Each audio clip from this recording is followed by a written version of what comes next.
Hey, this is Ashley here with DPVN Entertainment on DPVN.net. We are here today behind the scenes on the set of BET's Lens on Talent with the second season host, Kim Fields. Now, you may know her as Tootie from Facts of Life and the sassy and sophisticated Regine from Living Single. But now, she's back in front of the camera hosting this show, which features short films by up-and-coming African-American artists. So check her out, Kim Fields, right here on DPVN Entertainment on DPVN.net. DPVN Entertainment, music, arts, and culture, brought to you by Ashlei on the mic. DPVN Entertainment, music, arts, and culture. Don't look any further, 'cause Ashley's on the scene. Hey, this is Ashley here with DPVN Entertainment right here on DPVN.net. And let me first say that every day I wake up alive and healthy, it's a great day. But today is absolutely a fabulous day because, as you can see, I am sitting with the lovely and talented actress, producer, director, Kim Fields. How are you doing, Kim? I'm great, because I'm sitting here with you. Thank you for that introduction. I mean it. I'm so delighted to be here with you. You have had a career that has spanned several decades, and you still look fabulous now, might we add. Oh, my goodness. Now, people, you may most remember Kim as her role as Tootie on Facts of Life, and also the sassy but sophisticated Regine on Living Single. How did you successfully make the transition from a child star into an adult actress, producer, director? Well, I think first, thanking God for making a successful transition from a child to an adult. Mm-hmm. So no matter if you're in front of the camera or not, that's, a feat in and of itself. Mm-hmm. But I think, as best you can, trying to be strategic, if you will, about roles that you'll do or projects that you'll do, but also having a backup plan in case no role comes your way for quite some time. And that's where, learning to direct came into play, learning to do other things, pursuing other passions like spoken word and poetry and writing. So I think cultivating other interests and passions certainly helped as well, so that you don't go crazy. Now, some of our viewers may not know that you have been lead director on several of Tyler Perry's new television projects. Tell us about that, what you're working on. It's been wonderful. The last year, actually, I've been the lead director for Tyler Perry's Meet the Browns. And I've also done a few episodes of Tyler Perry's House of Pain. And it's been great. They had my family and I partially relocate down to Atlanta. And working at Tyler Perry Studios is just an incredible experience. The studios there are fantastic to work in, just in terms of the state-of-the-art facilities. And yet, it's so beautiful and cozy, for lack of a better word to describe a studio. But at the end of the day, when you really go that extra step and realize, this is a black man that did this, that just speaks volumes. And then that this is a man of God that did this. So all of that has just been, makes every day going to work, an extra blessing aside from the blessing of just having a gig. But it's been a lot of fun. And also, I don't take lightly the trust that it took for him to kind of let go of the reins a little bit, because he was doing everything and directing everything. And after a while, he just realized, I can't keep doing it. I can't, keep that pace up. Now, how did you get connected with Tyler and begin working with him? Well, Tyler and I have known each other for a very long time from the theater circuit, before he started kind of foraying into television and film. But once, the studios were built and, again, he kind of made that decision that he wanted to try to get additional directors. He sat down with a few of his team members and, said, call Kim, call Chip, my mom.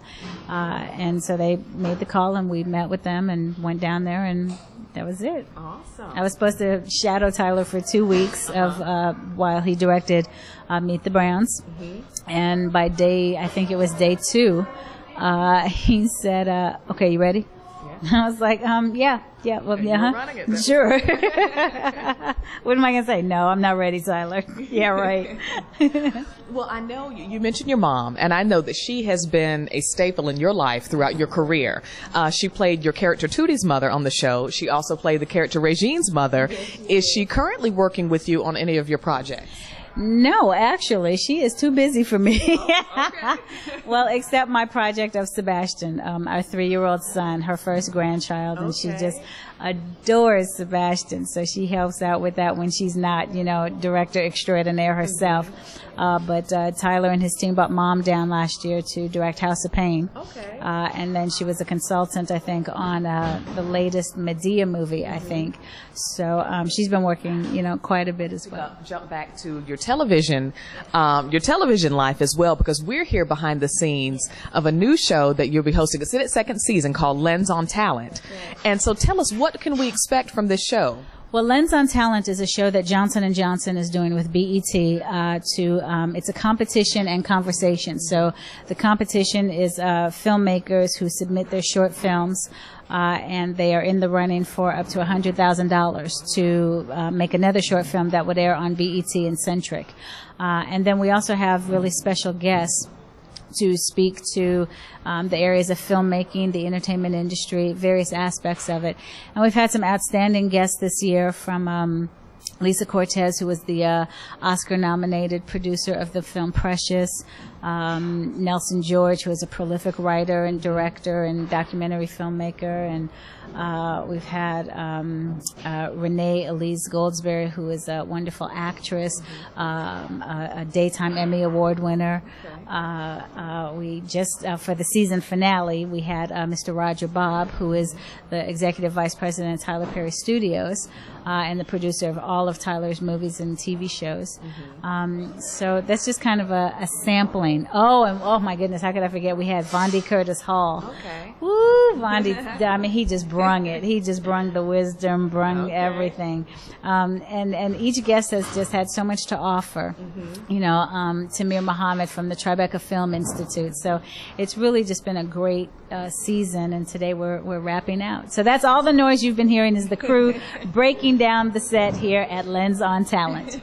Well, going into that, I guess, how does it feel to be back in front of the camera for the first time in a few years? It feels really good. It feels really, really good. This was, I think, a smart move in terms of I didn't feel any pressure of acting, or I didn't feel any pressure of remembering my lines and, things like that. It was enough to remember to keep all pulled up and snatched up and, have your hair done up and the makeup and, all that stuff. So it not only was it a shot in my arm for me as far as being talent, but also, again, going back to womanhood as a woman, sometimes you just kind of get into a mode of, well, I'm behind the scenes, or, I'm just running Sebastian to school, then I'm going to the set and I'm behind the scenes, and so jeans and a t-shirt and some sneakers are fine.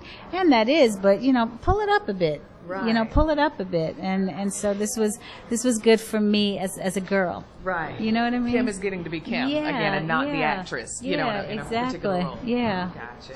Well, I know also that Living Single and Facts of Life are in global syndication.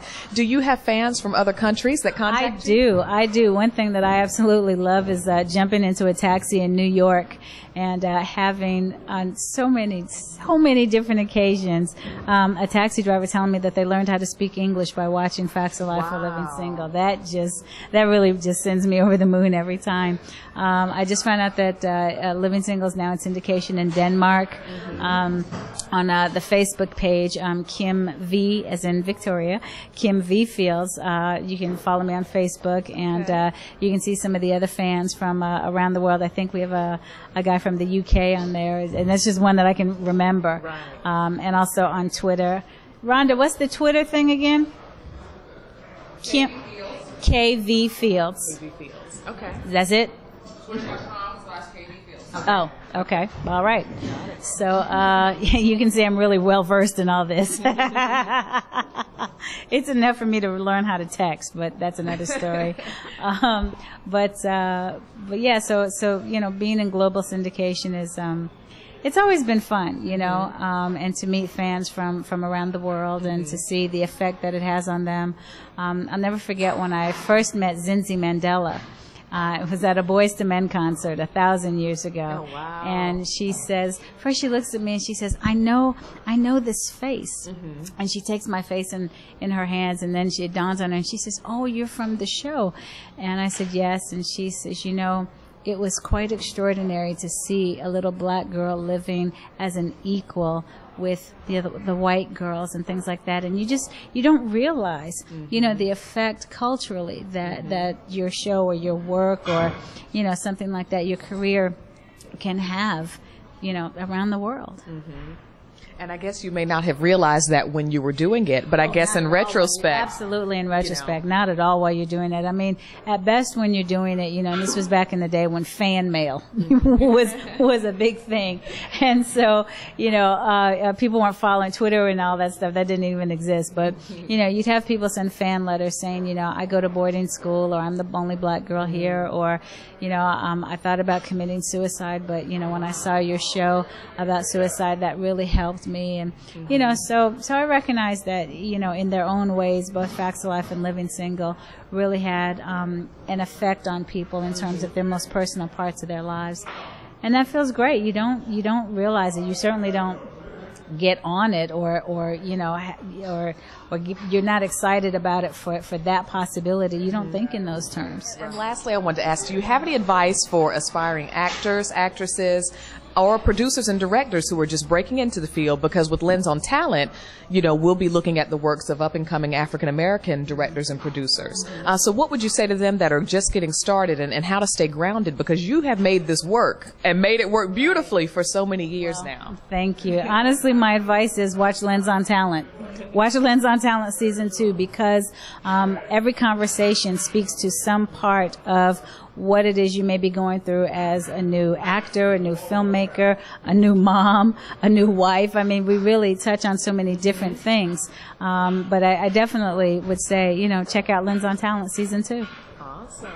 Well, Kim, thank you so much for sharing with us. I'm delighted to be here. Your skin is radiant, honey. Look, if you all can't see it, I can see it. Her skin is radiant. Thank you.